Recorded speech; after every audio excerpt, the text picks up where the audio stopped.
Welcome to the Pop Cult Podcast. Here are your hosts, Ariana and Seth.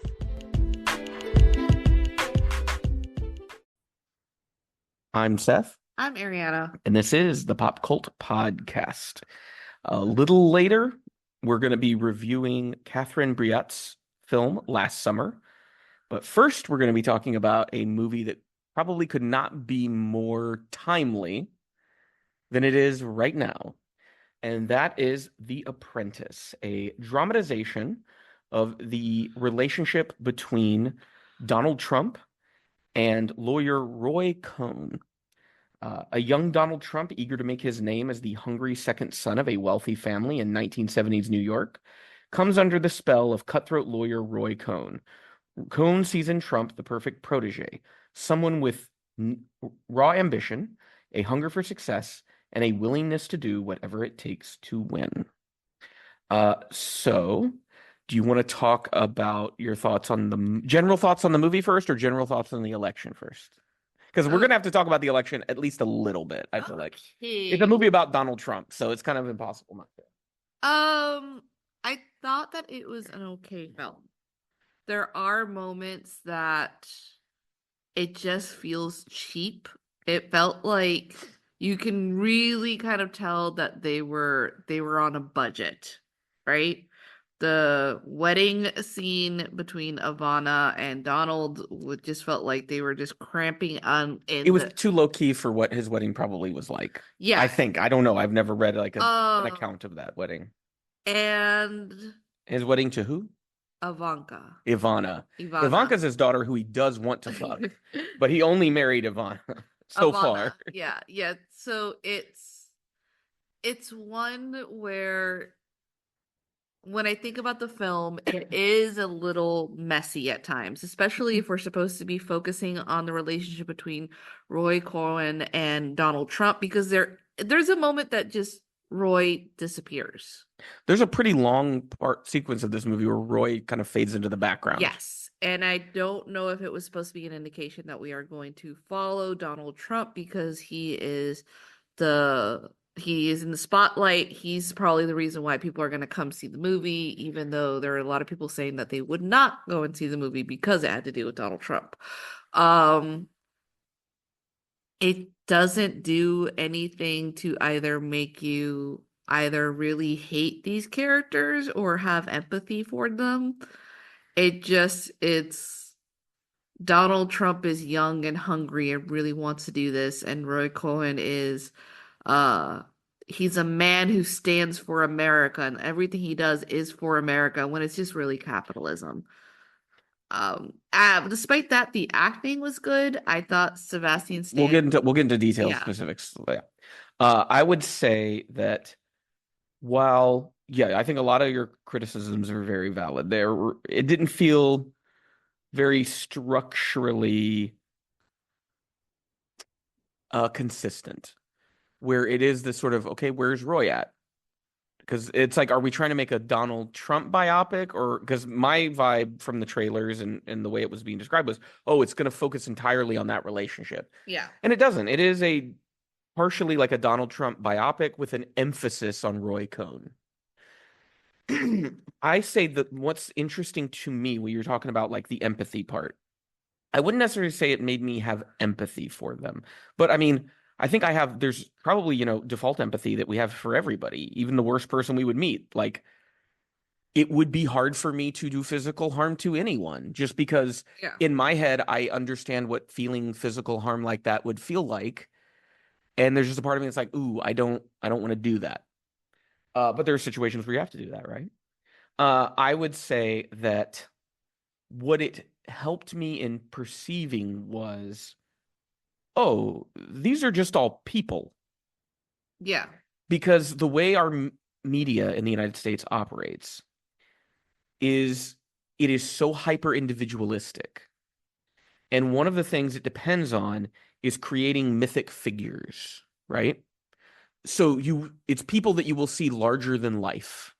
Like FDR was one of those figures in American history. JFK. Mm-hmm. Ronald Reagan was one of those characters. These are people who they become so large in how they're present everywhere in the culture that you no longer see them as people. You see them as some weird kind of like demigod or something. Yeah. And that's by intent, right? The the wealthy class needs us to see these people that way because then we will feel helpless against them. Yeah, it's also like this thing of it being like when you think about like how the Kennedys are perceived, right? Up until lately, right? What are you talking about? How the Kennedys were like viewed as this benevolent rich family that just wants to serve the people.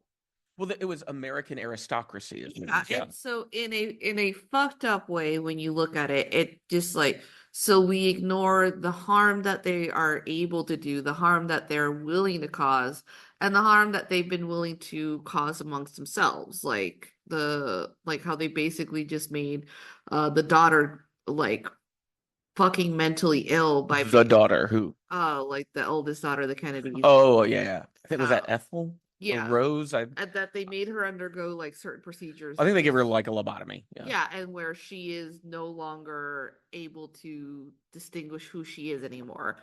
And like, you think about like Grey Gardens that has to do with Oh, yeah. If you want to watch a movie about the wealthy class, Grey Gardens is a and fantastic how one. like they're easy to discard when they're no longer servicing what it is that they ultimately want, Well, when right? they clearly are neurodivergent people who can't behave in the way you need them to, you Yeah. just ostracize them.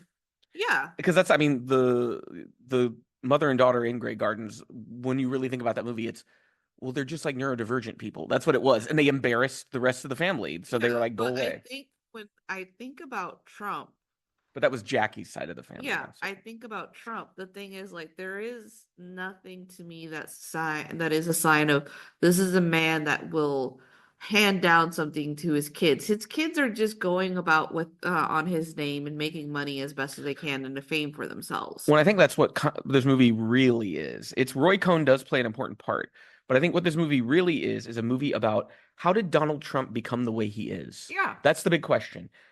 Which brings me to our first conversation about the acting in this movie, and that is Sebastian Stan as Donald Trump. When I first heard that was announced, I just couldn't see it in my head. Yeah. And that's probably more because of how I perceive Sebastian Stan. I really only know him as Bucky from the Marvel movies. I haven't seen him in too many places outside of that I'm aware of. I know he has that movie. He did Tommy and Pam. Oh yeah, yeah. I mean, yeah. Now that I know Tommy and Pam, I'm like, Or yeah, Pam and Tommy. I should have known he was going to be good. But he was also in that movie Fresh that I thought was a real dud. It was very predictable, but that wasn't really his fault.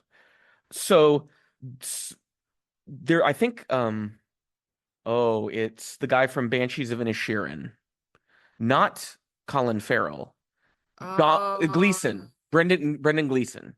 I think he played or will be playing Donald Trump in something, but like that's set in contemporary era. Yeah. I'm interested to see that. What did you think of Sebastian Stan as Donald Trump? And in particular, what did you think of Sebastian Stan portraying the gradual transformation of Donald Trump? I really thought you have to watch this movie to its completion in order to appreciate what he did. Because he starts at the beginning and you're like, oh, this is such a subtle Donald Trump impersonation. Like he's trying to pull back, isn't he? Yeah. This is so subtle. This is not, and then when he gets to the end, it's full Trump.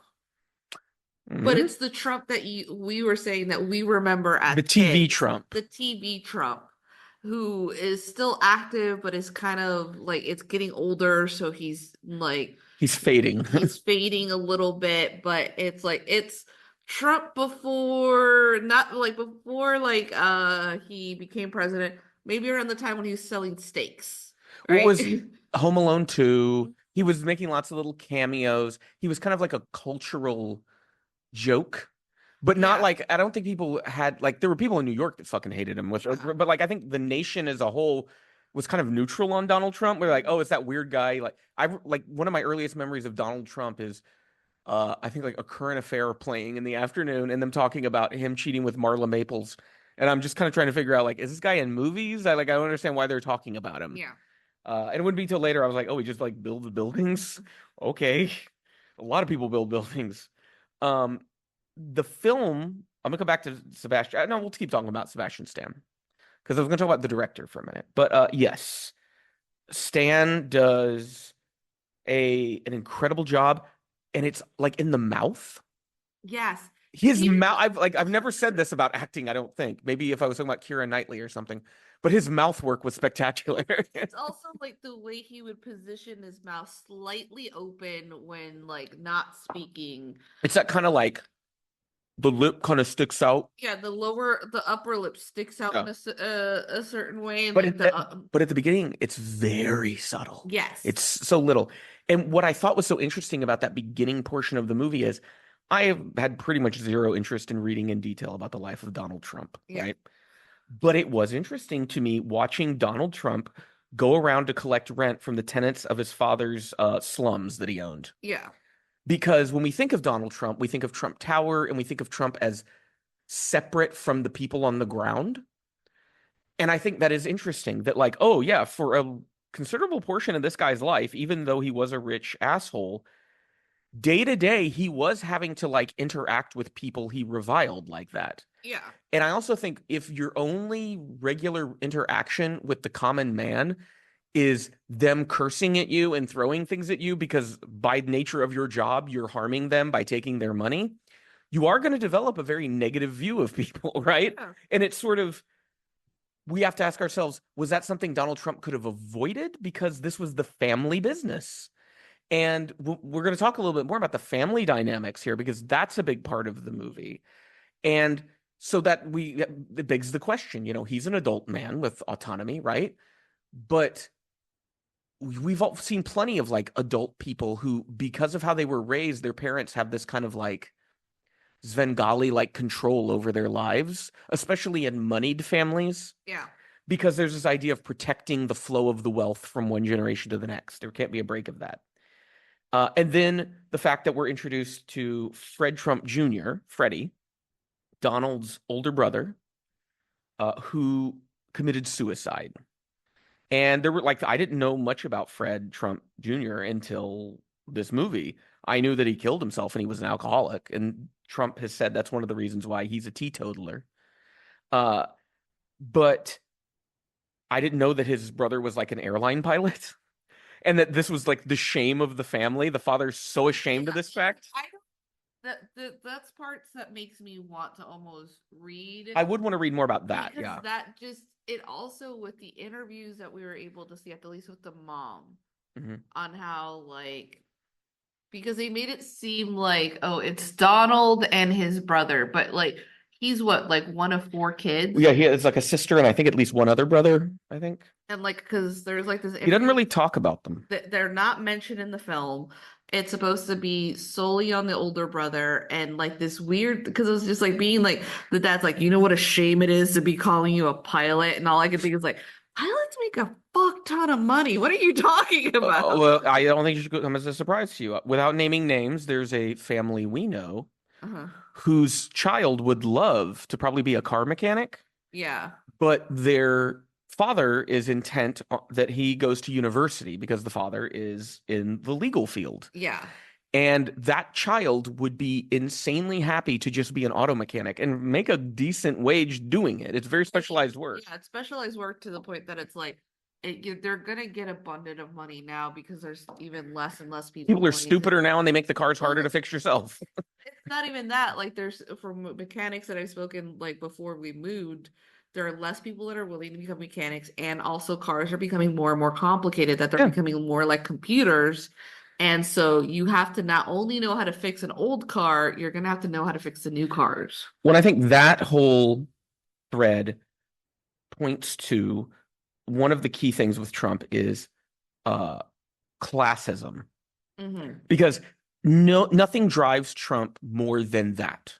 And that's something a lot of people fail to realize is he doesn't hate black people because they're black. He hates black people because they're poor. Yeah. In the same way that he hates white poor people. He hates immigrants because they're poor. Like that's the thing is, and that's where the relationship with Roy Cohn, I think, is the most cohesive, in that Roy Cohn offers Trump a vision of the world around him that says, you will go to the top, Donald. You won't go down there that you see every day, these people living in squalor, while he ignores the fact that they live in squalor because of his father and that people like his father have created the system. That Roy Cohn offers him this sort of ascendant superiority vision that I mean, I'm sure was not unfamiliar to Donald. His father is a fucking Nazi. But it was sort of a reassurance to Donald that, yes, you are on the right path. The only problem is you have to become even worse than you already are. That was Roy's message to him. That's why Roy saw something in him. He's like, oh, you're a pretty fucking awful guy. I could make you worse.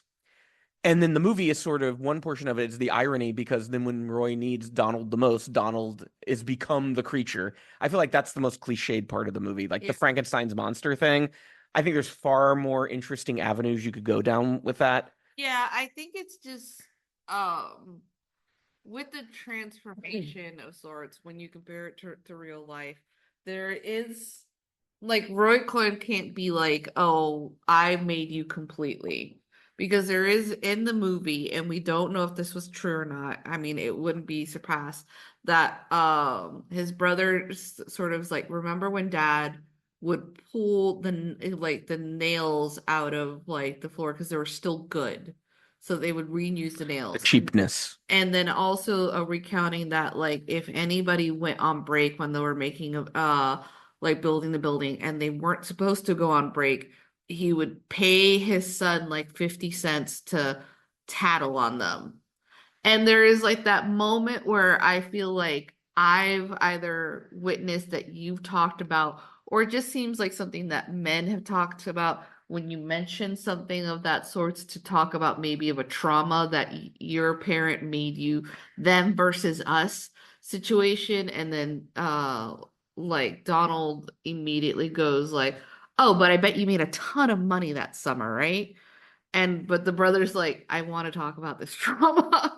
I want to talk about like I can't relate to other people, or I feel like a tattletale, or that like I betrayed a group of people that thought that we were cool. Well, what he was doing in that, he was teaching his child class solidarity with the wealthy class. Yes. You're one of us, so you tattle on them. It doesn't matter that you're a child, you're still one of us. And I think part that's missing from this film that I feel like it should have been added was there were rich people who did not fucking like Donald Trump. Well, I mean, that's one of his like grudges that he has. There are rich people that like thought he's new rich. He's like tacky rich. Yeah. Well, I mean, and he is, but I think people who are rich and don't consider themselves tacky are just tacky in a different way. Yeah, and I think it's just like there was that part of the film that I wish that they would have conveyed a bit more to show like that bitterness growing for him wanting to be more extravagant and more bigger.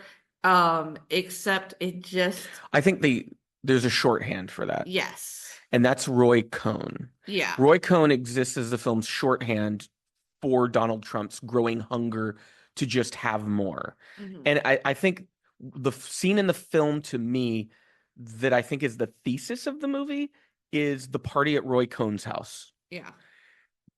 Because Roy essentially just lays out his worldview, and you see the connection between the way Donald Trump speaks about the world. Mm-hmm. Now, this could have been something that Roy Cohn went around and said a lot and has been taken for interviews. It could be dramatic license where, the screenwriter figures out a way to make a connection between where Trump's ideas came from by having this guy just say it all, kind of. But I think but then we have to think about where that sequence goes, because eventually Donald asks, where's Roy at? And someone says, oh, he's upstairs. And Donald goes upstairs and finds Roy in the middle of like a gay orgy and backs away and is kind of stunned. And I think that's also interesting because Donald never makes a judgmental statement towards Roy about his homosexuality in the 70s. And even in the 80s, I don't really feel like he brings it up. No. I think he has a disdain for him because he gets AIDS, for sure. Yes. But him being gay was far less important to Trump than him being a guy who like knew how to get things done. Mm-hmm. And like Cohn's philosophy that, you never admit you've done anything wrong. you attack, attack, attack. And then I forget what the third rule was. It was just bullshit. It was essentially never let people understand. The third one is like and when you never lost, you always Y- won. Claim that you won. Yes, yeah, that was it. And so and if people think like this is a philosophy that's only held by someone like Roy Cohn and Donald Trump, then they are just very bad at seeing the society they live in. Because when I heard those things, I'm like, yeah, that's like a lot of people in America, like millions, tens of millions, hundreds of millions. It wasn't really too much of a surprising thing of just listening. Like Jeremy Strong did great, like trying to portray like Cone. Cohen. Cone. Cone. I know it's spelled. It's one of those where you want to say it in a weird way, like cone, but it's just cone. It's like ice cream cone. So like the head bobbing, the strangeness of this man, but I think I almost prefer the like what was Angels that like Angels in America. Yeah. They had Al Pacino as Roy Cohn. Yes. He did it in a much more subtle way. Yeah. Which, for saying that about Al Pacino, is a pretty big thing. Yes. Al Pacino played it real subtle, and you're not used to saying that about roles that weren't in the 70s for him. Yes. But yeah, Jeremy Strong, when he's up against Sebastian Stan, who gives like, I will give Sebastian Stan like an Oscar for this. Like, this is a damn good performance. Yeah, Cone. But I mean, I don't know if that's the thing though. Is like the oddness of the performance. Is that Jeremy Strong or is that Roy Cohn? And Jeremy Strong is just showing us that about him. Yeah, I think it's a hard thing to. It's also just being. I don't know if it just fits. I do think that like the intriguing part is when he brings Donald Trump into his office, starts talking about like that Jewish couple, like the Rosenbergs, who were convicted of spying for the Soviet Union. Yes. And were both husband and wife were executed by electric chair, despite the fact that they had children. Yeah, and the fact that they said that, like, to him, he's like, they told me not, I was like, they're gonna leave her alone because they had children, but it's like, but we need to set an example. And it goes into this whole, it's like this rage that starts building up, right? And he's like, but I'm gonna explain to you the reason for this, and it's for America. It's always for America. And you just feel like, what do they think America is? That was my question. And it's also just being like, oh, so you're fucking crazy, but you giving yourself an out because you're saying this is for the benefit of America. But here's what I want to point out. Roy Cohn is right. I don't agree with him, but he's right. That is what America is. Yeah. And that's the thing is, Roy Cohn understood America better than anybody in the Democratic Party right now. Because Roy Cohn understood that America was a white supremacist country built on the suppression of anyone that tried to fight back against that. And so everything he's doing will succeed. Well, like if he accomplishes it, it will help in protecting America. It's the people who think that America is some sort of like lovey-dovey, we love immigrants and diversity. Those people are delusional. Those people were taught myths like we all were growing up about America. And they think those are real. Like, do you still believe in Santa Claus, the Tooth Fairy? That's the same thing as believing that, America is a fundamentally good place. People in America are great, for the most part, give or take. The institution of America itself, because that's what Cohn's talking about. He's talking the institution. But we're also talking about the way we have to also view the way that this film portrays how he gets what it is that he wants at the end of the day. Trump or Cohn? Cohen, and later it becomes Trump's tactics, right? When you think about it, like Cohen will be like, yes, we'll go in, we'll argue, and Trump is sweating because he's like, I thought you had some. He really thinks that when he like hires him as a lawyer, this man is going to make such a fucking argument in court that the court's just going to bow down and go like, whatever, Cohen, you're right. We'll drop this, whatever. Only to show that it's through blackmail that he achieves this. It's through illegal methods, which is the same as a fucking mob. And therefore telling like Donald, this is the way it is, and fuck it. Like, but if you want to succeed, you got to do it. Yeah, you got to do. And it's it is America, but it's also this heartbreaking portrayal of America because it's like this.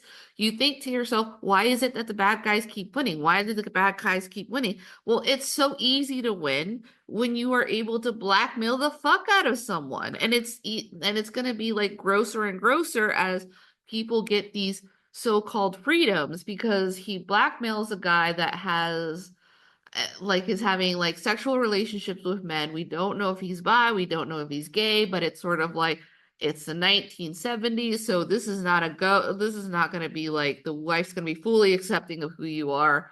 We'll part ways. He's like, no, you just fucking drop it, and your wife doesn't need to know that you're a fairy. But once again, I'm going to say the thing is, I don't give a fuck about America. Like, America is not something that organically grew out of the earth. A group of white men who owned slaves got together and made it. Like, if it goes away, it goes away. No, like it goes away, but I think it's just. But I think like what we need to emphasize is there's so many people out there that have tied the existence of America to their personal identity as a human, and that goes on both the Republicans and the Democrats, right? The sort of Aaron Sorkin Democrat is the mirror version of all of this. And they think that it's more important to make these institutions continue to exist than it is to help humanity grow.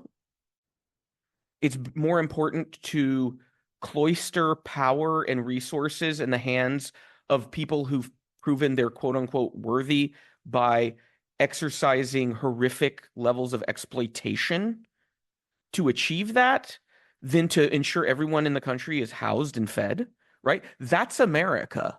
Yeah. And I think that's the one place where this movie, I think, gets things right or gets things a little, it starts to get right, but it's still, you get the sense this is coming from someone who like doesn't want to still step on those toes, right? Yeah. It's still a movie that's trying to be this sort of liberal panacea for them to go, yes, fuck you, Donald. And it's like, you don't even realize that it's not even, Donald Trump isn't even the problem. Donald Trump is a manifestation of something that's been there forever. He is the obvious outcome of centuries of this shit, right? Like he is, if Donald Trump didn't do it, there'd be another guy just like Donald Trump that did it. If it wasn't Donald Trump, it'd be someone else. And I think that's at the core of this. And what's this fucked up thing is when you think about it, like Roy Cohn just went in and thought, I found someone that I can mold and I can shape into, and that person became a bigger monster than I am when it came to returning the favors. But ultimately, we can't even say that the power is going to die with him. It's this interesting thing that Donald at the end of the day is showing like this dies with me, but all of y'all are going to be influenced by it, right? Like he doesn't go like, oh man, let me look around to see who's like going to be. Donald Trump doesn't care about legacy. Donald Trump is, I want that. I want that. Yeah. I'm going to take that. It's all these people who are acting like, oh, he's going to be a more efficient fascist this time. Well, I mean, maybe the people around him will be more efficient, but Donald himself is a very base person driven by very base desires of just having things. He doesn't even like, it makes it very obvious in the movie. He doesn't like love Ivana. He doesn't really love women. It's the idea of, oh, I can say that she's mine. Yeah. And I think if we were able to understand how he perceives sex, it wouldn't even be the way we understand sex. It's more of a domination. It's sex in the same way that I think Roy Cohn probably saw sex, which was, or I mean, maybe different from Roy Cohn, because when we do see Roy, he's a bottom. Yeah. And Donald is a top. So I'm like, there's a big difference between the two. We're talking about Donald Trump being the problem and not being the problem. This is one of the things that's really frustrating me about the take that the media and a lot of establishment liberals and people who are desperately clinging to the world they knew are having with this. And they need to understand that this is not the correct way to perceive the situation. If you're talking about blaming the underclass, it is collective punishment. You see that in the way people talk about Latino male voters or third-party voters who, if you don't know how to do math, Kamala could have gotten every single one of their votes and she still would have lost. It did not matter.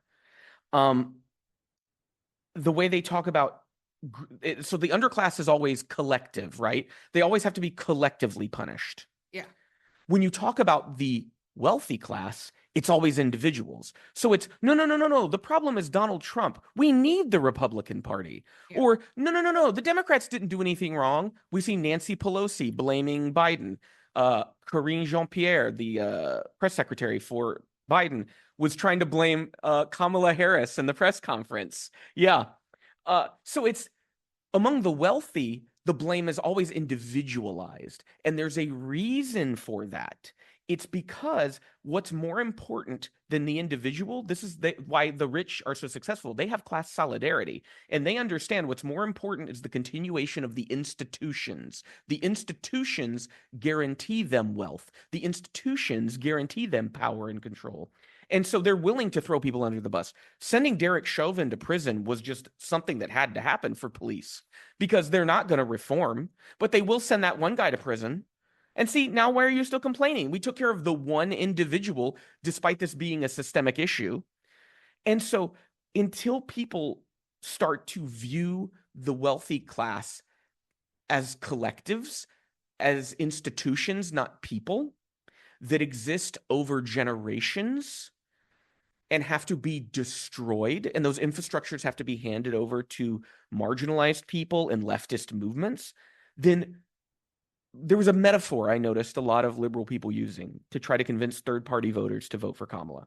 And they kept talking about like mass transit and like, you want to have a limo that drops you off at your house when you're using a bus and we just have to stop where it stops. It's You're like, mass transit. So no, American politics is this. It's a carousel. And you can get on a red horse or a blue horse and you can switch horses. It doesn't matter. All that's going to happen is that fucking thing is going to keep going around in a circle and you'll end up going nowhere. And that's American politics. It's the sensation that you're moving, but the reality that nothing has improved. Nothing has actually happened. And in fact, it's more like a carousel that like catches on fire and like becomes more dangerous the longer you're on it. And you keep going, if I just stay on the carousel, eventually all this will fix itself. But yeah, it's I think if you wanted to get the worst take on a U.S. Political situation of any kind, ask the average U.S. person. They've been institutionally miseducated so that they have completely incoherent views. So part of me, gets mad at them, but then part of me has empathy where I'm like, well, no one ever even fucking taught you how to think. And that was how it was desired by the wealthy class. We want a population that's good enough to press a button in a factory, but not good enough or smart enough to be able to pick up a book of theory and read it and understand it. And I think if people look at history, there was a very well-read, informed communist movement in the United States in the 20s and 30s that FDR was responsible for helping to stomp out. Yeah. All of this a long diatribe just to kind of talk about like some of my frustrations here. But I'll go back to the movie. There's a mentor triangle in this movie that has Cohn, Trump, and Fred Trump Sr. We haven't talked about Fred Trump Sr. that much. I want to think Martin Donovan's portrayal of Fred Trump Sr. I thought was very well done. Because I've seen video clips of that guy. Like when Trump has him at the top of Trump Tower, he's showing off, whatever. And I thought like in terms of like mimicry without being a cartoon, nailed it. And then the decline the guy goes through.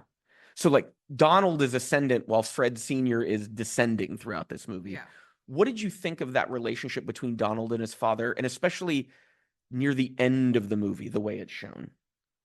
I think it's just one where at first Donald just seems to bow his head and not know what to do with his dad, as his dad wants to go through the old ways, right?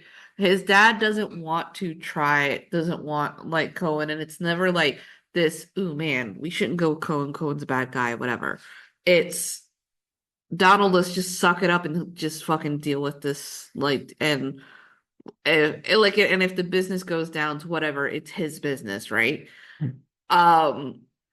It's also like an interesting thing because when in the film, when Fred Trump meets Cohen for the first time, he's trying to undermine and make fun of Trump, like his son, in front of Cohen, and Cohen will not stand for it. And it's wild to even think to have someone who is like that loyal to you. And then but it's also like he is training this guy to be a bastard. But the thing, yeah, it's sort of Donald was his investment. Yeah.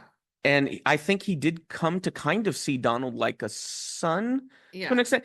I think that's one of the where the movie is hard to penetrate, no pun intended, with Okay. Cone, because I don't know if I could say for sure how he perceived Donald. There were times where it felt like lust. He saw this young guy and was maybe trying to like fuck him, but then he kind of drops that early on, and then it becomes something else. And he sees the potential of this guy who's just eager to ascend, I Yeah. think is what it is. We have not talked at all about Maria Bakalova as Ivana Trump and the role she plays in the movie. What did you think of her portrayal as Ivana? Think it was just really wasn't that interesting enough to even talk about. Well, there's people that are like praising her, and I felt like it was a fine performance. I It wasn't didn't bad. because the thing is like there was barely of her anywhere in there, and I can't really make enough of a mark in my head to be like that was close or she nailed her because I've not read enough more about Ivana. I just know like there is a certain sadness because it's like yes, he wants her, but he wants her at the beginning because she's not like the other women, But she's right? also with someone else. She's with someone else and she has dreams and hopes and she kind of becomes his partner, but then he gets to the point that he's like I don't want to do this anymore because now like she has ideas of her own and I don't want to fucking deal with those ideas. He was attracted to her ambition, but it was her ambition that made him dislike her. And Like then towards there's the end. and then there's like the weird Madonna whore shit going on because the minute she has his kids, he's like, get away from me. And I'm not attracted to you anymore. Like, and I think that's also because then Trump's relationship with his mother, while it's not a major point of focus in the movie, there are a couple scenes in there that imply he is a mother boy Yeah. for a better term. Uh that because he clearly doesn't like his father, but he has to respect his father. Yeah. But his mother is the one that praises him. Yeah. His mother is the one that tells him all the time, "Oh, you're so smart, Donald. I'm so proud of you, Donald." And it's not until near the end of his father's life that his father finally tells him that he's proud of him. And by that point, Trump doesn't really care anymore. Trump is just trying to like squeeze the life out. But I can't I'm trying to imagine what it is that people are praising her performance for Maria Bakalova, because I don't think there was just much there. she's fine.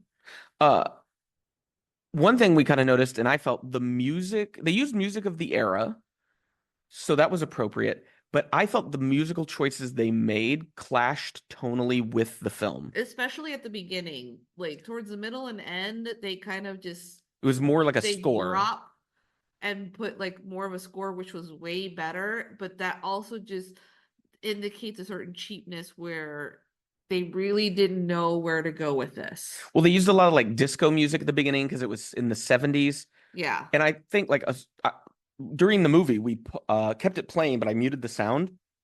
And I just played a few seconds from Nicholas Britell's Succession score.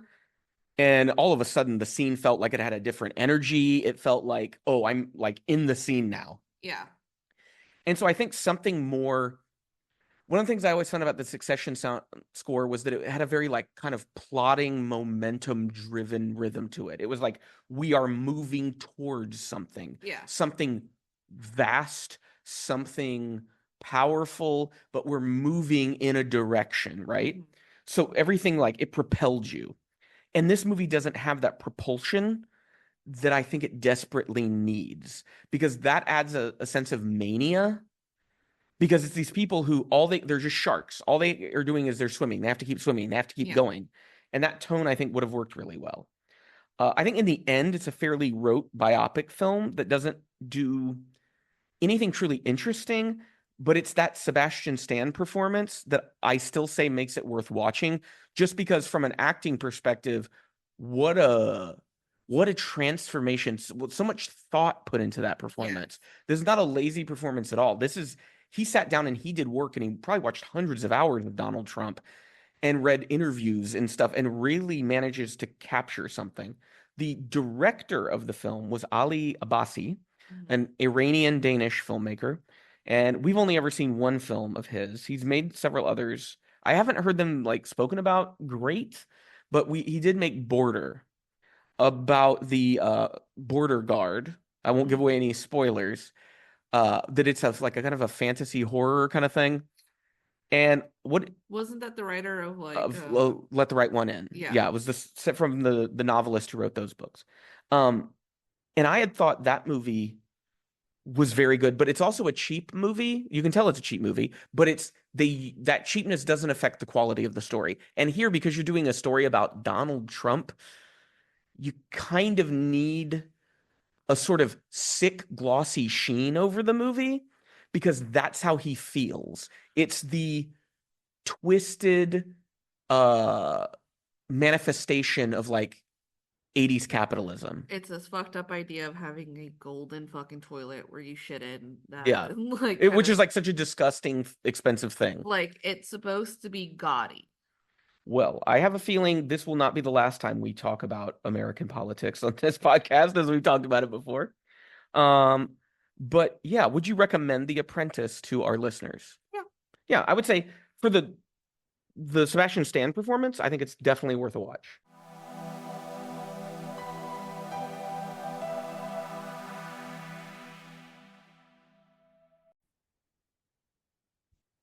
Successful lawyer Anne leads a happy life with her husband Pierre and their 2 daughters. But when she begins an affair with Theo, Pierre's son from a previous marriage, her career and family life are in jeopardy. This is Last Summer, the most recent film from director Catherine Biat. I've seen several of her previous movies. I've never really intentionally dove very deep into her work. But I've seen movies like Fat Girl was a movie of hers that came out in the early 2000s and was like very controversial. And then Bluebeard, which was an adaptation of the Grimm's fairy tale, I think, or I don't know if it's Grimm, but it's a fairy tale. So this is only the third movie I've ever seen from Catherine Biat. This is your second movie, and do you remember much of the Bluebeard movie? I don't think it made an impression. Will this movie be more memorable for you a year from now?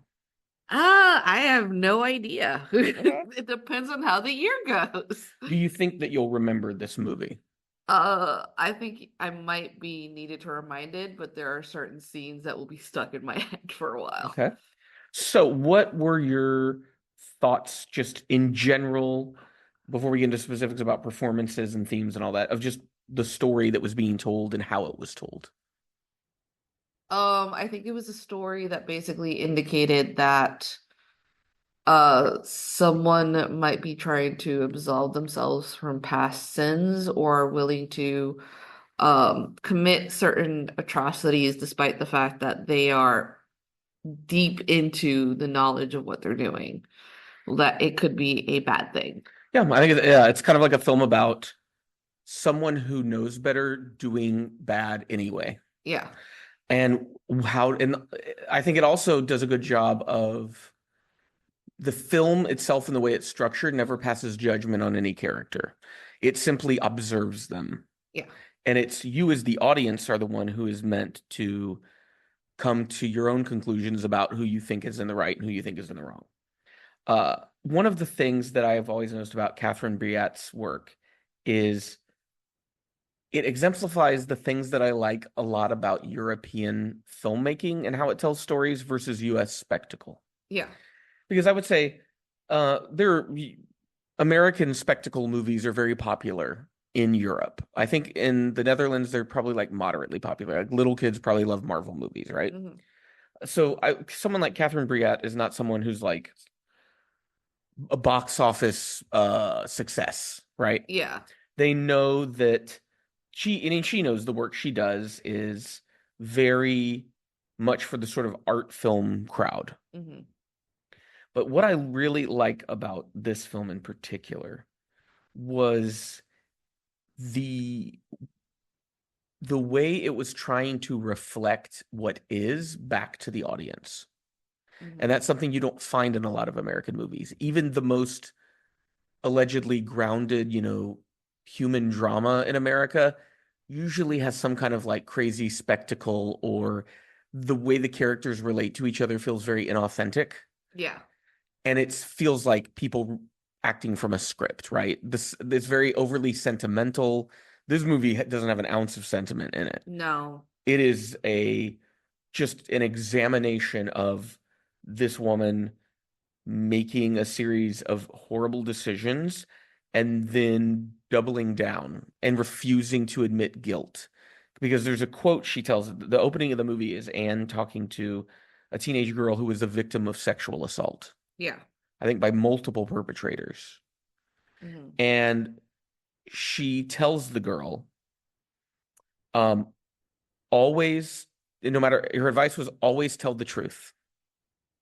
And so once again, the way these movies are constructed, having that in the opening scene is an intentional thing. Yeah. You're having our main character say something, and then the rest of the film is her betraying that fact, that thing that she said, that rule that she said. So what do you think was happening there with the advice she was giving that young girl versus the decisions that Anne makes when she's confronted about her own choices? I think it's this belief that since she's like, well, I'm doing a good thing, I'm defending this young woman who's obviously gone through something atrocious, and I'm telling her to tell the truth so she won't be caught in a lie, right? Mm-hmm. I'm her lawyer, and I'm also telling her, like, there is an indication before she tells her that she's going to go to truth. She starts questioning, like, how many people has this young woman slept with? Was it above or below 10? And then to give her an exact number. And the woman starts shaking.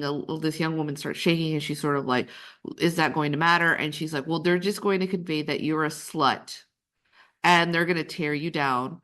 But I need you to not respond when they go after you. I need you to tell the truth, but you need to stay calm. Yeah, basically showing her this is how the prosecution is going to speak to you. So build your callous to it now. Yes. And so then the question I wondered was, has Anne built up her callous so strongly that when she actually does something that she should not have done, she is able to lie so effectively? Yes. And with such commitment. Mm-hmm. But then I think that's such an interesting thing to do, because this is the kind of movie that you would never see in the United States. Yeah, it's also because it's too it's pushing into an area in a way that Americans are just not comfortable with. Well, I think it also has to do with the fact that this film is not giving you that thing of like the revenge fantasy, right? Mm-hmm. And where at the end, our protagonist, which, yes, they're like the film does not judge her, but as you're watching her go through this, you're thinking to yourself, she is not a good person. So when are you going to convince me that she is a good person, or that she's going to finally get what is that she deserves? None of that really occurs. You think she's going to she's never punished. She's never Or, really. She has to admit to someone. Yes. But it's a private matter. Yeah, and it's one where there is no satisfaction of the bad guy got what they deserved, or hey, the good people went off and they had a happy ending. In fact, you're left with kind of like this layer of disgust on your stomach, not knowing how to feel about it. What's like dark ambiguity at the end, where you're sort of, because let's talk a little bit about Pierre. One of the things I really love that Briat did here was, in a cliche American version of this movie, the husband would be portrayed as, they would be convincing the audience, well, of course she should cheat on him. He's so awful, or he's so boring, or Pierre seems like a really great guy. He loves his children. Yeah. He is a hard worker. He loves his wife. And one thing I thought was interesting is we see him interacting with the daughters more than her. Yes. And that's another thing, is she is a mother. She and Pierre have adopted 2 daughters, and then Teo is his son from a previous marriage. And she takes the girls to horseback riding. She takes them places. but we don't see a lot of her really interacting with them in the way that Teo plays with them or the way Pierre interacts with them. Yeah. And there's a distance between them and Anne, and it's never anything commented on directly by the characters or even the movie bringing big attention to it, but it is there. I think it is this way of not wanting to give her a certain softness in where we will be fooled or just being like, but she's such a good mom, right? There are interactions that she does have with her children, but Pierre is involved or Teo is involved. Um, and it's the thing is like in the film verbally, it is indicated that she wanted these kids. Um, we're kind of when we're introduced to Pierre, it is she goes home and she's kind of like, that's weird. The girls aren't like they're ready to go to like horseback riding, but where's the dad? Like, what's going on? And he's indicating like something went on with like over in Geneva where Teo's at, Mhm. that he's going to go there and then come back as quickly as possible. We I like the fact that the exposition is not like, I need to go pick up Theo, my son, from my previous marriage. It's Like, it's, authenticity. This yes. film feels very authentic. And so, like, it's, you kind of expect, like, for some reason, like, an almost like an argument, right? Because she just came home and now this is dumped on her. She's never like, Pierre, why didn't you send me a text message? Or, this is last minute. Send his, like, why isn't his mother doing this? Like, instead, she's just kind of like, all right, cool, very laid back about it. And then we are introduced to Theo, which is like this angsty teen without it not being like fully riddled in angst. He's, No one's cliche. yeah, like he has a tattoo and But it's like he's also very warm with his sisters. yeah. Like he genuinely loves his little sisters and they love him. Yeah, I mean there is a warmthness, but there's also this indication that he is doing it, but also in like when he speaks to his father, which is never something that we see on screen, it's something that is spoken about afterwards. Pierre talking about his conversations with Theo. It's sort of like he does think that his little sisters are like bratty and like, oh, you only had them because. But I think the context of that conversation, But there's also like the yeah, disregard of a gift that he gave them. there is the question of who is the authentic Teo? Yeah. Is he, because when he has the affair with Anne, she is the adult, so at the end of the day, it is her making that choice. It comes after a pretty big argument between him and Pierre about the direction of Teo's life and what Teo is doing with his time. Yeah. And so it introduces, without ever being super explicit, just the hint of the idea that is he trying to kindle this affair with this older woman as a way of striking back against his father? Yeah. And the film refuses to answer that, which I think is good, is we are never really inside the heads fully of these characters. We are observers. Yeah. It's the observation of the sisters give Teo a gift, which is a keychain. Teo is either had disregarded it, lost it, didn't care about asking anybody who had seen it for Anne to find it later on. And then that leads to something that happens within the house, which is like the house gets raided. And lo and behold, she finds the keychain again, but it's like it's in his pocket because he was the one that like went and He like pretended to rob the house. pretended to rob the house because it was in her bag and money was taken.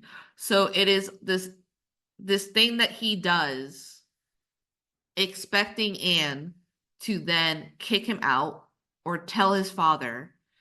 But then it's also this is it manipulation or like, which is manipulation? The manipulation is, if I don't tell your father, you start integrating yourself in this family.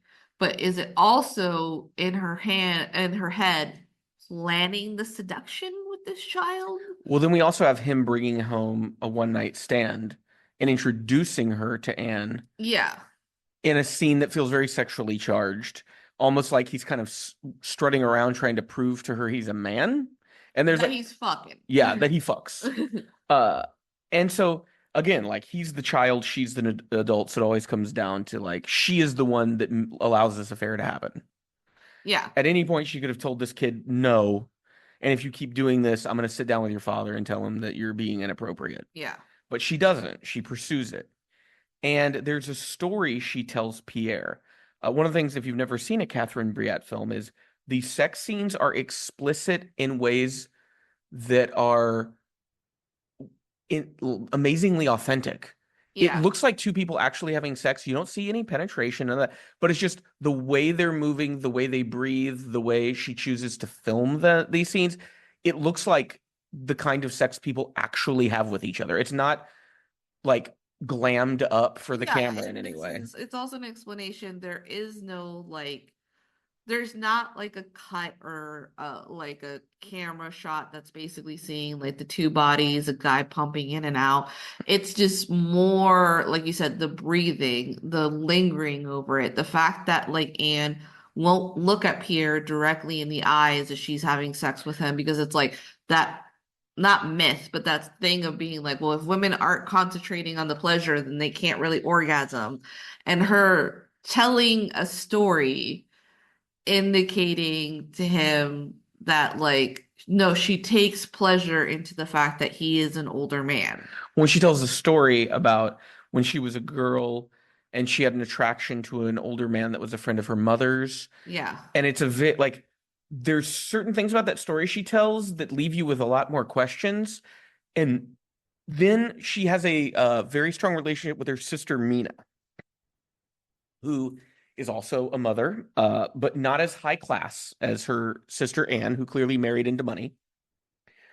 Mina works at a hair salon. Yeah. And is divorced and shares custody with her husband of her son. And we have like a little scene involving that.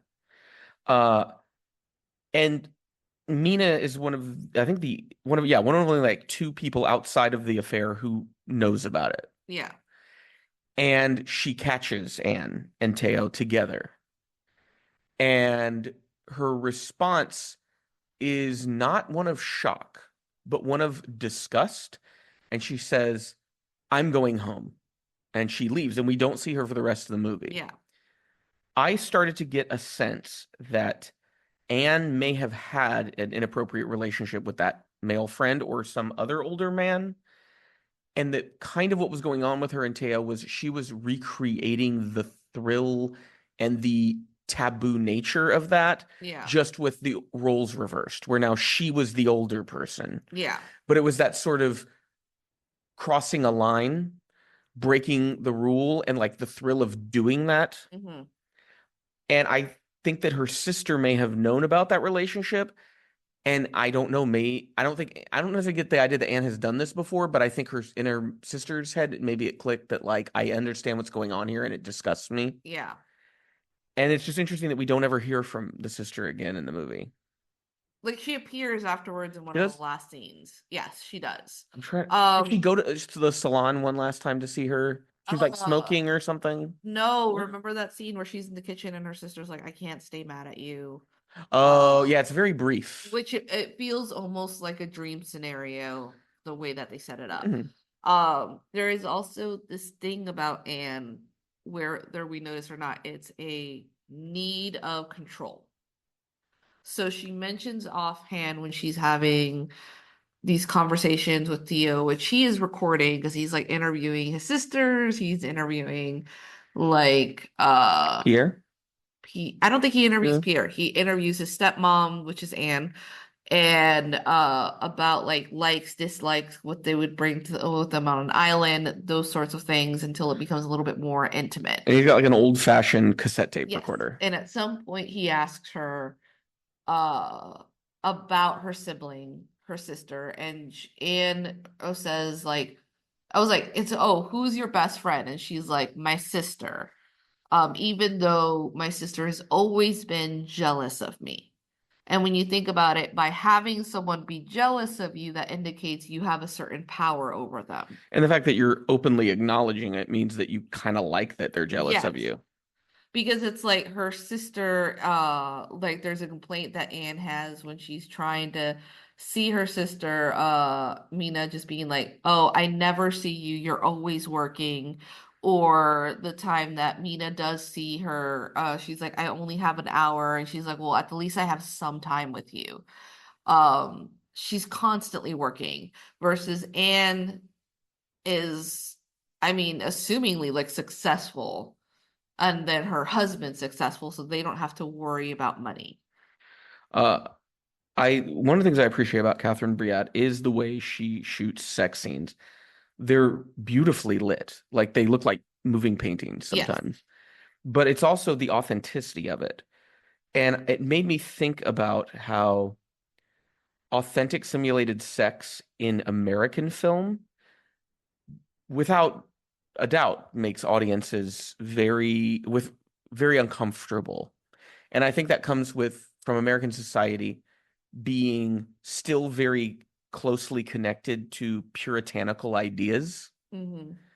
where and also the idea of that level of vulnerability in a society that is telling people they've got to basically grow these massive calluses on their personalities and Yeah. emotions, that to see two people so vulnerable with each other, because even in like you look at pornography, which is people actually having sex, it's not authentic. It's people who it's like sport fucking. I heard like a porn star Mhm. refer to it as, and they're like, yeah, don't have sex like we do. This is sport fucking. This is not, this is like thinking that you're gonna run like an Olympic athlete. That's not what you're gonna do because you're doing something different. Yeah, the positions aren't really the same. Like the stamina is not equivalent. We're not even talking about the fact that like it's edited, so they do take breaks between them. Yeah, I was gonna say it's a piece of cinema, and I think a problem I don't feel like I've noticed here in Europe that I do see in the States is fantasy having such a powerful or like fantastical media having such a powerful influence on the way people perceive themselves and their identities. Well, I think it's a problem the more and more people are attached to their screens, right?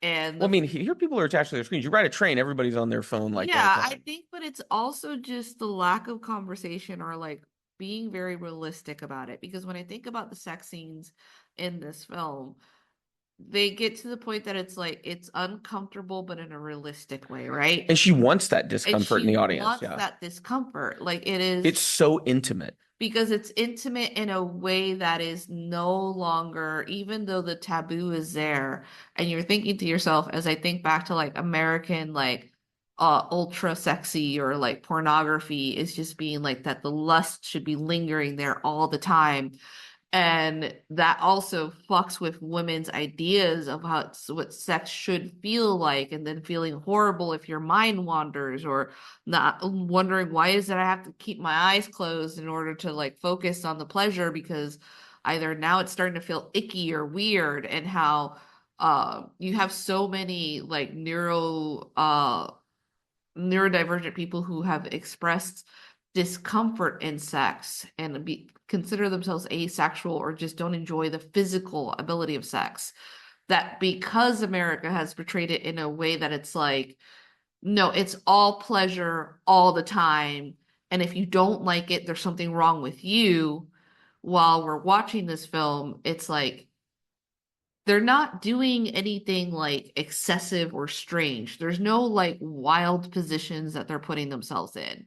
But it's also like this discomfort of watching Theo, like this really like young, Boyish. boyish, like, and at the beginning, if you're watching it and you're Because he's only 17 in the movie. and you're watching it, it's sort of like it's he's getting to the height of pleasure and you think it's done there, but it like stretches itself out to the point that you just want to look away because his look becomes so vulnerable, Mhm. and suddenly it's no longer, ooh, it's a sexy scene with a teenager. You start realizing, oh shit, I'm watching a minor have an orgasm and I don't know how I feel about it anymore. But I think part of that is I'm sure there's people that like don't think this movie should exist, right? Because of what it depicts.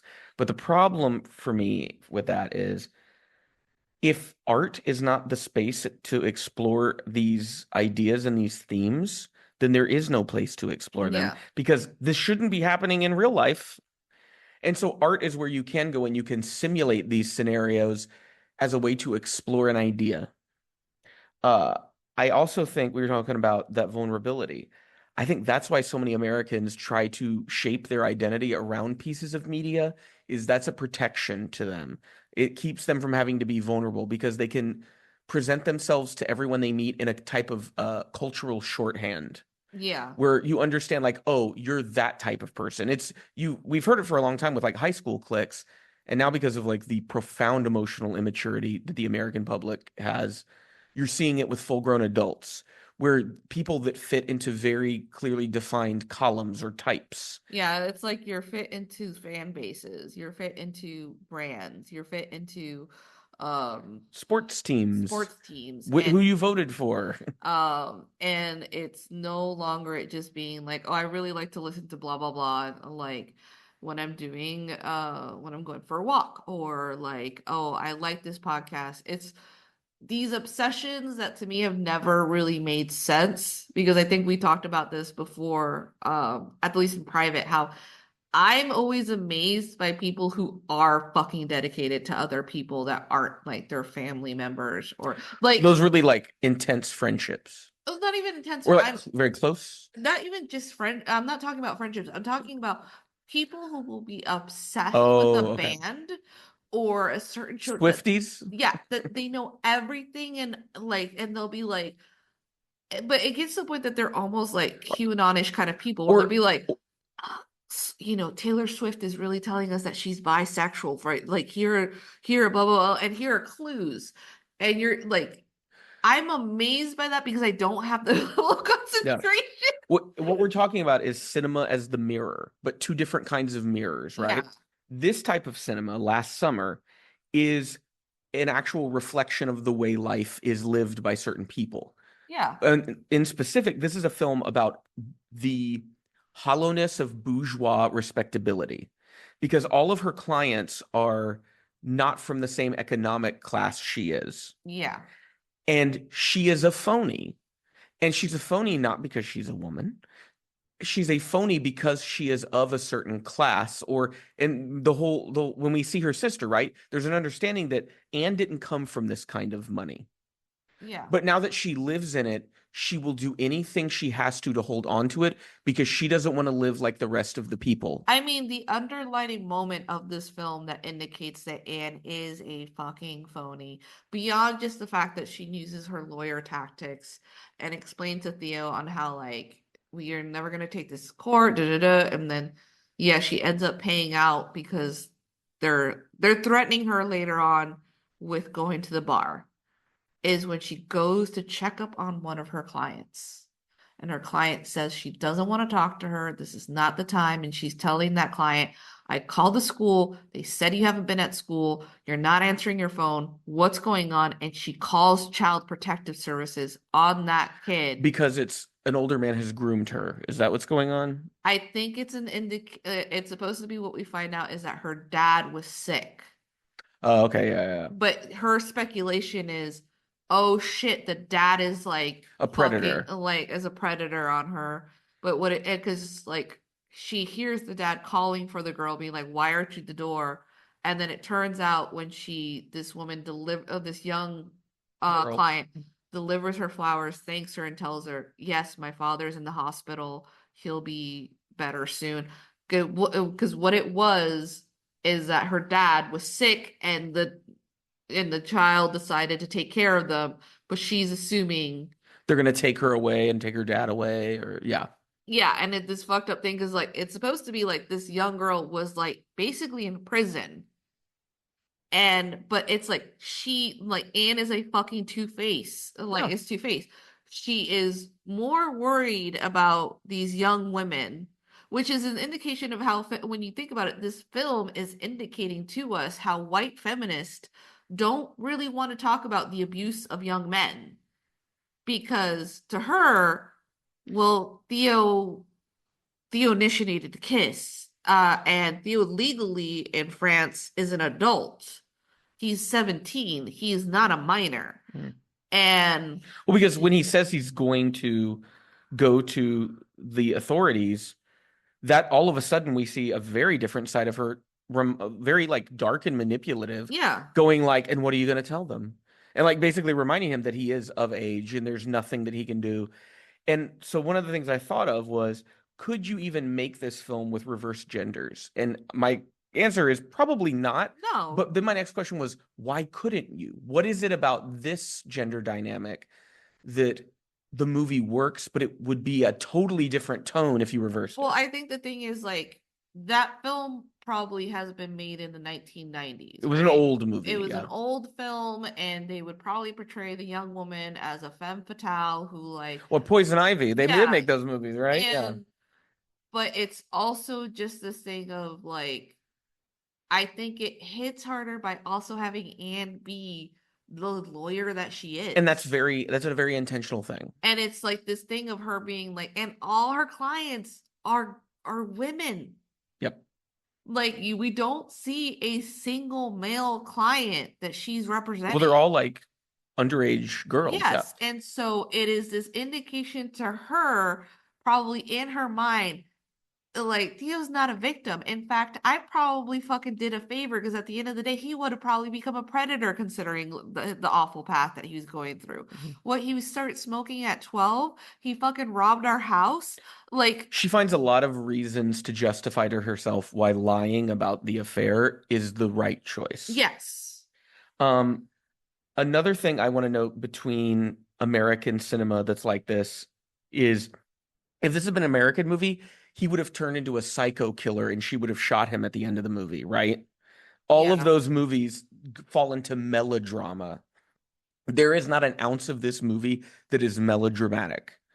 It is grounded from start to finish, and that's why it's so effective, because it feels unsettlingly real. Yeah. And it's a story that isn't effective if it doesn't feel unsettlingly real. By making it melodramatic and playing up the ludicrous parts of it, what you do is you actually soften the crime because you turn it into a kind of cartoon. Well, you play it into who's really the victim and who's Yeah. really the like predator. Well, you set up a hero-villain dynamic. Yeah, and like it could easily be like Theo comes in, threatens her life, is like, I'm gonna tell the twins if you don't fuck me right now, kind of shit. And then like No, that is not how his voice sounds in the movie. I just want everyone to know. He's not going, oh, I'm gonna fuck you. That would have been a very different experience. But it's also like the sadness when you think about it, like he is just a boy. He is a boy that was abandoned by his father who did not take care of him, who we don't know where his mother is, who is moved from Geneva to wherever the fuck they are. Somewhere in like the French countryside. And then is told by his parents that that he needs to stop lying and he needs to apologize to Anne in order to continue living there. And because he refuses to apologize, because he is the victim, is kicked out. Yep. And left to his own defenses. And so you're like, we never get that portrayal, which is a smart idea. We never get that view of where does Theo sleep at night? Well, we see him show up drunk to the house. Yes. Yeah. But it's like how the thing is like victims are easy to fall prey to people if they do not have a network, right? Yeah, because we never see him have anyone he can like bounce all of this off of. No, like and go like, have I made a big mistake? Yeah, like it's not as if he like went walking around the countryside and found himself like a boy his age that he could talk to. Mm-hmm. And like Amanda that shows up is obviously just like someone he's there to have sex with. Mm-hmm. And so even if he were to tell it to like someone like that, they just might be being like, he's just like showing off that he's had sex with an older woman, whatever. Like it is smart in that way because like we don't really see Theo as the victim, but he completely is. Yeah. And I think beyond just gender, which is a theme of the film, I want to go back to, I do think um class is a big part of this film. The class differentiation between Anne and her clients. Yeah. And I was like, I had found that phrase when I was just researching the movie, just bourgeois respectability. The idea that because you make a certain living doing a certain job, you're therefore more respectable than someone who is a street sweeper or works in a salon like her sister. But we know that's not true. We're living through a period of society where it's becoming ever more increasingly transparent that those who have more money and more power are some of the most depraved among us. And I think what's fucked up is like this, because we're showing that she works within the field that she basically put herself in. Well, and you also think if she did have that previous relationship where she was groomed herself, that probably informed her becoming the kind of a lawyer she is, which makes it even worse what she's doing with because it's Teo. like it's indicating to her like she knows where, like, what track she needs to cover. Yeah, she knows how to clean up a crime scene. And so it's like, even though like she later is complaining, like being like, it cost me a fortune to, silence you.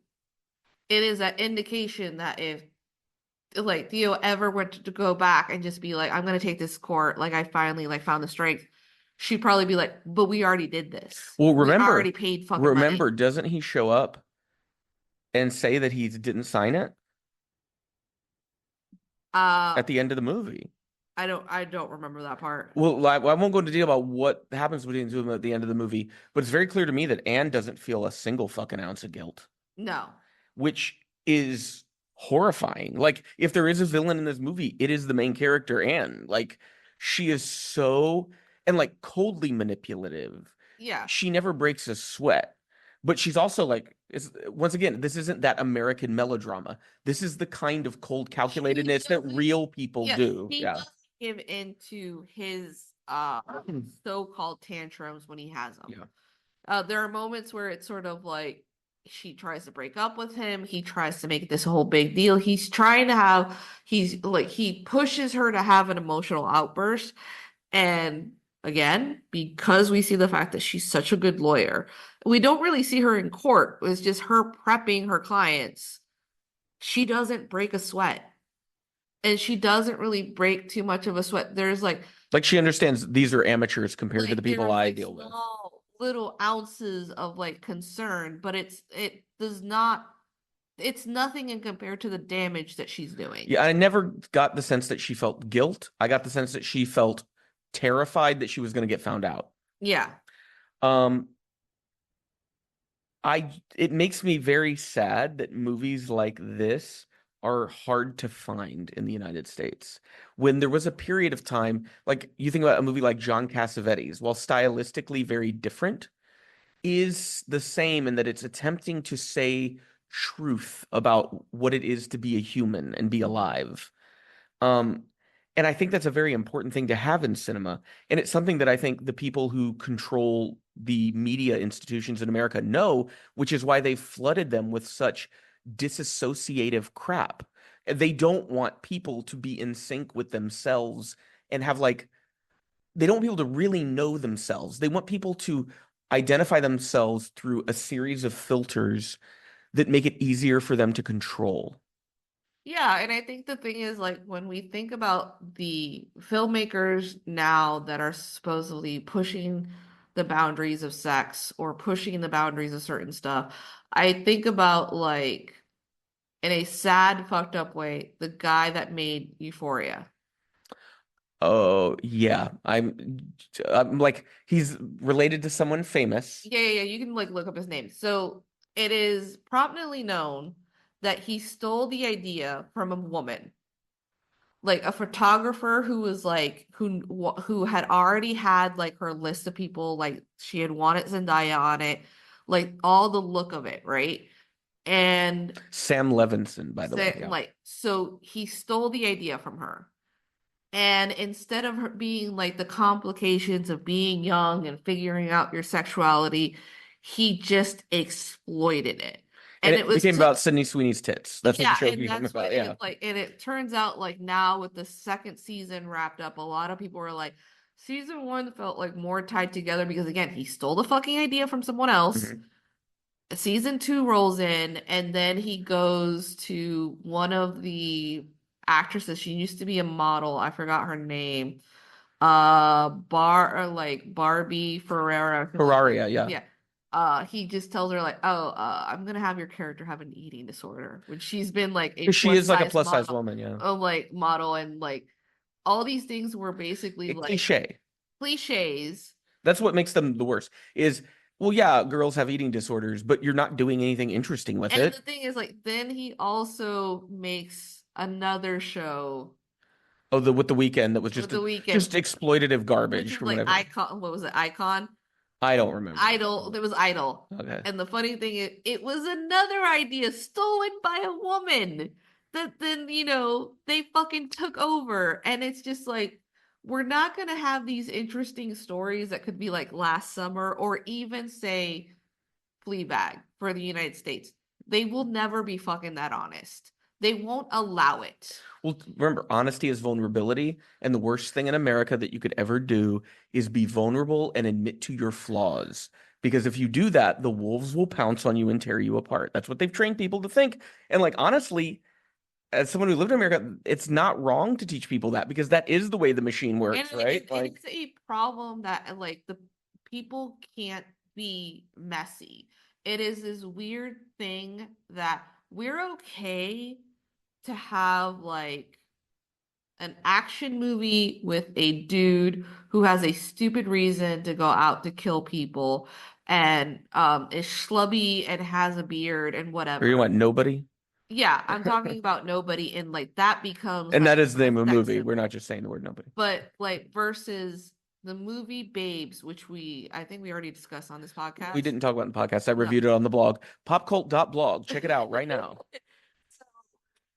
So, like with Babes, the refusal to make those characters messy.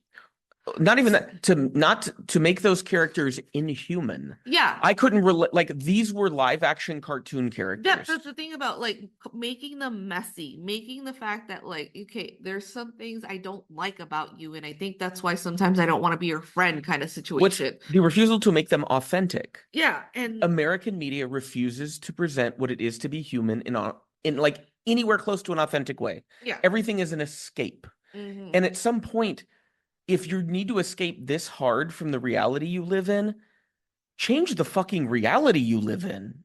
That's like your material world. Like that's where you live. Because I think about like how the States will never have a show like Flowers. Oh no. And I think about like the last season, which is one season that I feel like I need to go like revisit. Just for our audience, Flowers is a BBC series that you should definitely check out. It stars Olivia Colman, who's probably the most famous person on the show. Yeah. And it's kind of like if the Addams Family were grounded in reality. I think that's a good way because they're kind of dark and macabre, but their problems are very like real, emotional, and like mental illness and things like this. Yeah. Wonderful show. You could and it just because the most that we've gotten, and it's probably like it's a dying breed when I think about, for example, The Leftovers. When I think about Succession, but even though I like Succession, but even though those things they're melodramatic though. Yeah, but the thing is like with Succession, it is also the drama of the bourgeoisie. Yeah. It's the drama of rich people. And it's not glorifying it either. It's showing you how depraved and awful these people are. But the thing is, like, we're never going to have like a grounded situation because I think about how we used to watch Shameless and we just had to stop because it was just getting over the top. Well, because melodramatic. Because as a school teacher who worked with a lot of poor people, the poor people on Shameless I don't know where you find those people. They're not real. Yeah, and it's like how, for example, I was okay with watching Maid because Maid was like Netflix show starring Margaret Qualley. And her mother, Andie MacDowell. And it was based off a book that I really enjoyed, but the book was based off real life, this woman who basically cleaned people's houses. But that show still had to add tropey elements that made it into like, cute. Because the thing is, like, a lot of it has to be cute in a way that will make the person who is sitting home comfortably not feel uncomfortable, right? It's this think of it being like I like the part of the show where it's like legalese, like when she's at court, she doesn't understand what's going on. But then there's a part of the show that she's so happy that Margaret Qualley starts doing a dance similar to what she did for like that music video years ago. Um, it's again, they have to like they just have to inject it Well, with it's like something fantastical. fantastical and cute while also just refusing.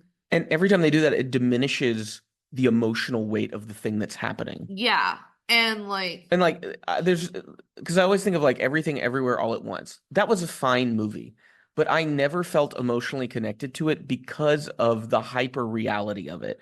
That distances me from something. yeah. Like when I read comic books now as an adult, I find myself more distanced from them than when I was a child because they feel far too simplistic and they don't seem to reflect the way people actually think and feel unless you find like a really well written comic. Yeah. Um, but yeah, I think when you watch a movie like Last Summer, it just makes you sad that there's so many people in the States who would probably find this to be a very thought-provoking, complex, interesting experience, are just going to kind of pass it over. Or if they do start to watch it, are going to fall asleep and get bored because it doesn't have the sort of pacing that everybody in the States has been conditioned to. I think it's just one of those films that you almost feel sad that not more people have watched it because I would love to have a conversation with someone who did not pick up the nuances that like maybe we picked up and end up probably in an argument or not, but it's just being like,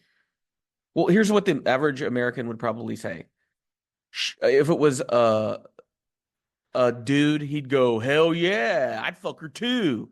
And if it was a woman, they'd be like, "It's so inappropriate that this is in here." Or somebody who's more like liberally, I guess, that it was inappropriate to even make a movie about this. And you're yeah, just like, "But this is art, and how can we talk about these things unless we have art to kind of invoke those conversations?" yeah, I think they would also go to the point of just being like, this film is giving me the ick. The fact that they had like sex scenes between a minor and an adult, and it's just being like he's what, like He's not 19, 19, yeah. probably 18 when it was And filmed. I'm not sure. I think they might have used a body double because when I think about the sex scenes, I don't know how often I saw his full nude body and his face. Yeah, And so I think they did a little movie magic with that. yeah. Um, but yeah, it is. And as sometimes we'll talk about doing a double feature. Instead, I want to pair this movie with a book, Mhm. Tampa by Alyssa Nutting. Woo! And that name, that last name, and that is the story of a female sexual predator told entirely from a first person point of view. And she's a substitute middle school teacher who strikes up an affair with a boy, and things just get worse and worse and worse. And I've realized I am a sucker for a masterfully well written first person narrative. I don't seek out first person narratives that much. But when I find one that's really good, like I think of Daryl, that was a really good one. Yeah, that really fucked me up. Or Eileen by Otessa Mosfeg, which was turned into a movie that has, I think, you can kind of see some connections between this movie and that, like with Yeah, the mother in that movie in the basement conversation and yeah, Eileen. But yeah, Tampa by Alyssa Nutting, there's no doubt by the time you get to the end of this book, you understand this character. That doesn't mean you agree with her or you think that anything she did was right, but you will understand how she thinks and why she does what she does. And I think it would make a wonderful pairing with this movie because they're both exploring this idea of the female predator, which is something that I don't want to say it's not as prevalent because I just don't know. Maybe it's underreported, but they exist. yeah. And it's something that as we talk about things in the United States like sexual exploitation, we can't forget that there are young men being sexually exploited by both men and women in the United States all the time. Would you recommend Last Summer to our audience? I mean, we already told you about the description. If you need a little bit more, I would recommend it. I just don't be surprised if you get the ick afterwards. But remember that it's a film that's not saying that what Anne does is good. No, Just it because she's the doesn't. main character doesn't mean the movie's on her side. Yeah. The movie is presenting you with a very complex, contradictory person in order to get you to think about something you may have not thought about before.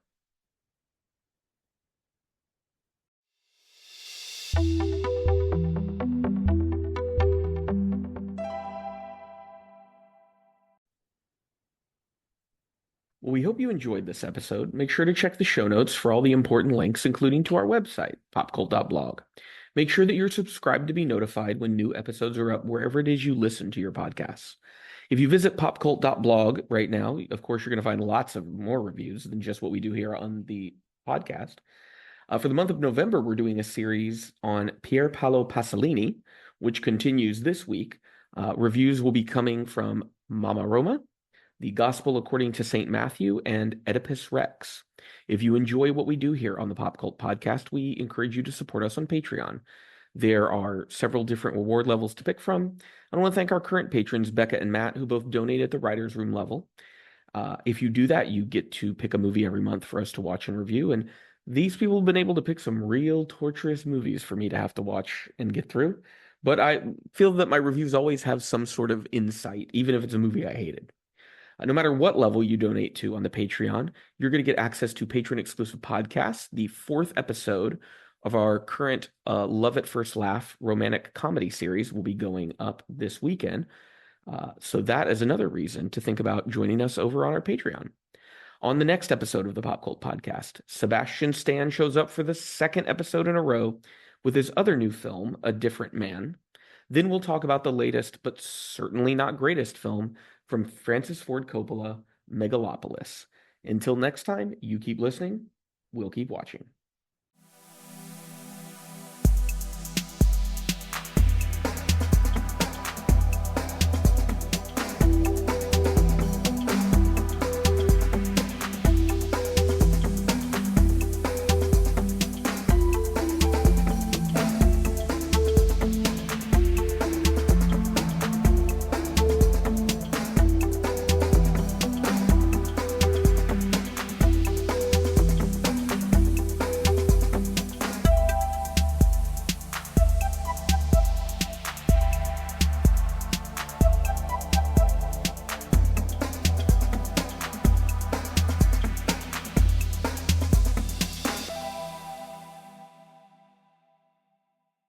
Our podcast music was provided by thepodcasthost.com and Alitu, the podcast maker.